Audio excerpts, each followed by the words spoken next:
အားလုံးလည်းသိပြီးသားဖြစ်မှာပါကိုကမြန်မာ idol မှာပြိုင်ခဲ့တယ်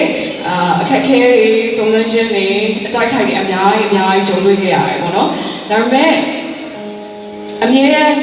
လူတွေမင်းနေကြစကားတခွန်းရှိတယ်ဘီလီဘာဖြစ်လို့ဒီလိုအတိုက်ခိုက်တွေအခက်ခဲအများကြီးကိုဘယ်လိုရင်ဆိုင်လဲတဲ့အဲ့ဒီမေးခွန်းကအမြဲတမ်းမေးခံရတယ်ပေါ့နော်အမှန်တော့အဖြေကတစ်ခုပဲပါအမြဲတမ်းဘယ်လိုအခက်ခဲပဲကြုံလာစုံစမ်းခြင်းတွေဘယ်လောက်ပဲရှိကောင်းကင်အဖာရှိပါတယ်အမြဲတမ်းသူစီကနေခေါ်ရယူတယ်ဆိုတော့လေနော်ကိုပုံဝင်ချက်မှာရင်ဖွင့်လို့မရတဲ့အရာတွေအားလုံးကို့မှာအဖေရှိတယ်ရင်ဖွင့်လို့ရတယ်ဆိုတော့ဘလို့အခက်ခဲတွေစုံစမ်းချက်တွေပဲကြုံကိုယ့်ရဲ့အဖေစီမှာအမြဲတမ်းတုံးဝင်မှာဘရောမအားငယ်ပါနဲ့ကို့အမြဲတမ်းခွာပေးမယ်အမြဲတမ်းကို့အတွက်အကောင်းဆုံးအရာတွေကိုပြင်ဆင်ထားမယ်အဖေရှိရဆိုတော့အားလုံးအတွက်ကိုရောရှိရဆိုတဲ့ချင်လေးကိုအားလုံးအထူးဆိုရအောင်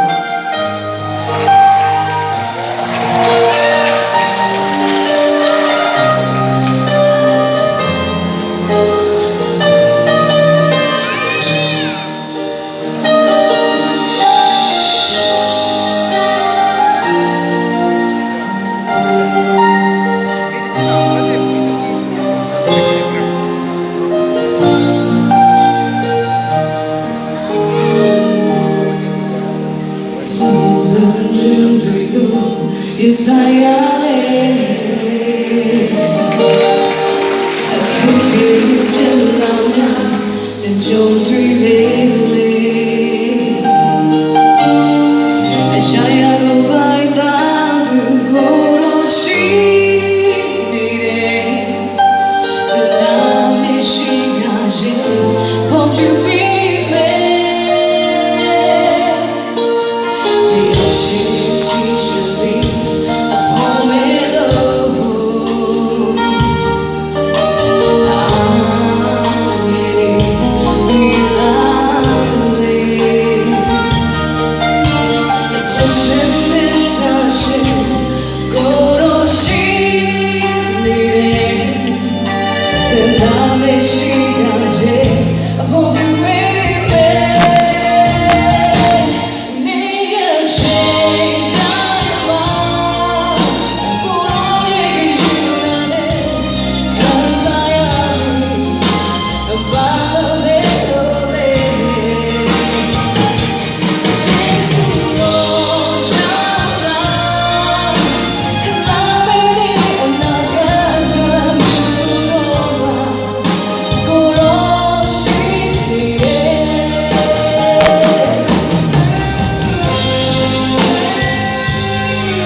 မောင်နှမရဲ့ AL ဆိုင်အတွက်ကိုတော့အမြဲရှိနေပါတယ်လို့နော်